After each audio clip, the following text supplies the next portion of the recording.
সেটা প্রকাশ করার পরে হয় স্পিকার শপথ পড়াবেন, নতুবা ডেপুটি স্পিকার শপথ পড়াবেন, বা রাষ্ট্রপতির মনোনীত কোনো ব্যক্তি শপথ পড়াবেন, বা প্রধান নির্বাচন কমিশনের শপথ পড়াবেন।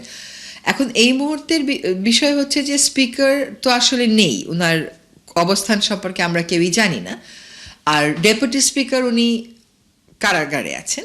সেক্ষেত্রে এখন রাষ্ট্রপতির মনোনীত ব্যক্তি পড়াবেন নাকি নির্বাচন কমিশন পড়াবেন, এটা আমার মনে হয় সংসদ বিষয়ক মন্ত্রণালয় রাজনৈতিক দলদের সাথে কথা বলে এটা ঠিক করবেন। কারণ এটা কিন্তু it's a political question also, it's not only a legal question.